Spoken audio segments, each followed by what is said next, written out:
Þá höldum við áfram og það fyrsta sem við gerum að draga þessi form upp 12 mm því það þykkið á efninu sem við erum að nota í þessari teikningu.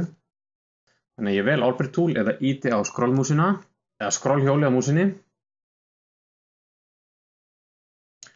Og við smellum hérna á formið og við förum í þetta hérna, push-pull tool og við drögum þetta upp 12 og skrifum 12 hérna og enter. Skrifa 12 og enter, svona. Þá erum við búin að draga þessi tvö form yfir í þrívídd. Það næsta sem við þurfum að gera að við þurfum að breyta þessu hérna formi og þessu formi yfir í component. Og við förum hérna í kamera og ég ætla að fara hérna í standard view og gera top svo við sjáum beint ofan á þetta. Ástæðan fyrir því ég vil breyta þessi component það að við þurfum að setja þetta saman og ef við setjum þetta saman án þess að gera component þá verður þetta fast saman. Þannig að við skulum smella hérna yfir, velja þetta form og ég fer hérna og smelli á component og geri create. Þá þetta orðið component, eining og ég get farið rauninni hérna smellt og fært þetta inn í, ítt á escape, smellt aftur og fært þetta án þess að þetta sé fast saman. Og ég ætla að fara hingað og velja þetta form og ég ætla að smella á component og ég nota bara nöfnin sem koma hérna upp og geri create. Þá þessi bæði form orðin component. Ef þið viljið vita meira komponenta, skoðuðu þá kennslumyndböndin að byrja að teikna í SketchUp. Ok, næst þurfum við að setja þetta saman. Og þetta getur reynst erfitt að setja form saman í SketchUp eða færa þið til, en við skulum byrja því að færa okkur aðeins til í vinnuumhverfinu. Og ég ætla að færa mig hérna svona aðeins til og ég ætla að finna þetta hérna, rotate tool. Og ég ætla að byrja því að setja þetta hérna í 90 gráður. Svona, smelli og færi þetta hérna niður í 90 gráður. Ég get líka að skrifa 90 og enter. Ok, ég ætla að íta á escape. Ég ætla að færa þennan líka svona, smetla hérna og svona og í 90 gráður og íta á enter. Og ég smelli og ég fer í svarta bendilinn og losa mig með skipunum. Næst þarf ég að snúa þessu formi. Þannig ég fer hérna í rotate og ég þarf bara að snúa því í 90 gráður. Svona, smelli hérna, smelli aftur og færa það upp í 90 gráður, passa með þessi 90 gráður og íti á enter, skrifaði það bara og íti síðan á enter. Síðan fer ég bara í select og afhaka, þá ég búin að losa mig úr skipuninni. Næsta skref að láta þessi tvö form fara saman. Við fara aðeins að copy move tool og færa okkur aðeins hérna niður, svona, cirka í sömu hæð. Að færa mig hingað, svona, það getur verið svolítið erfitt að ná þessu, þannig að maður þarf að ná góðu sjónarhorni til þess að þannig að maður geti náð þessu saman. Smelli hérna, þannig að ég ætla að afhaka þetta form hérna, fer hérna í copy move tool, smetla þennan punkt hérna og reyni að finna þennan punkt svona. Svona. Ok, þetta passa ágætlega saman. Næsta skref að fara að búa til hérna kollin ofan á.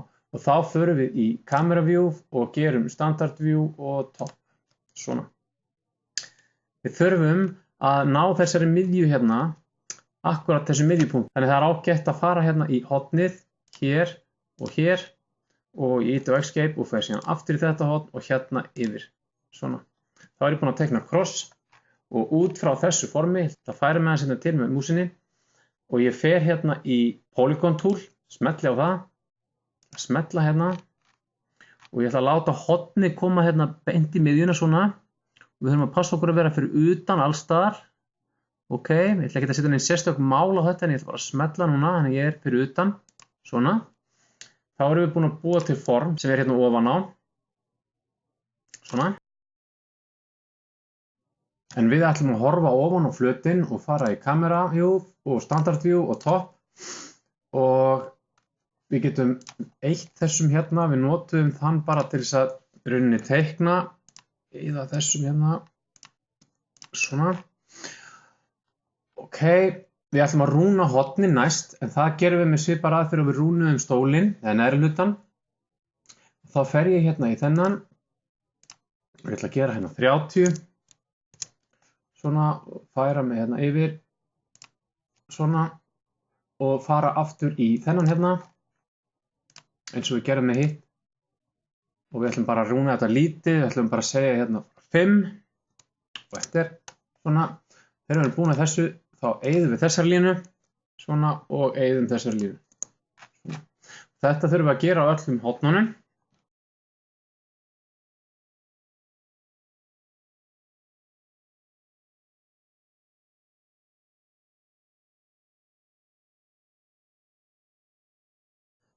Þá er þetta tilbúið og næst á dagskrá er að taka úr krossinum þannig að efnið sem er í neðri hlutanum geti gengið í gegnum stólið og haldið kollhausnum föstum.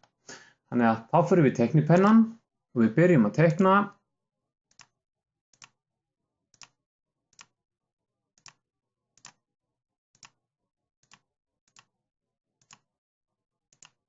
Svona, og ég ýti á escape til að losa mig úr skipuninni og ég smelli hérna að vantar öll eina línu, svona og svona, svona, nú get ég gert þetta svona og ég eyði þessu.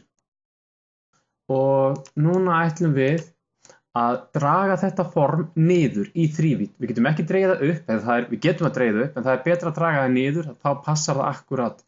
Við þurfum að draga það niður í þrívídd 12 mm. Smelli á push-pull tool, fer hérna og dreg þetta hérna niður aðeins og skrifa síðan 12 án þess að smetla inn í boxið hérna í hægra horninu og ýti svo enter. Jæja, nú er þetta bara að verða búið. Þannig að stóllinn er tilbúinn.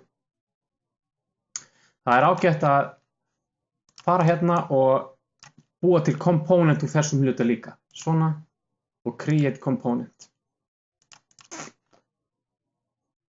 Þá er kollurinn tilbúinn. Ef þið viljið fræsa þetta út, þá mæli ég með þið skoðum myndbandið SketchUp yfir í VCarve Pro. Takk fyrir!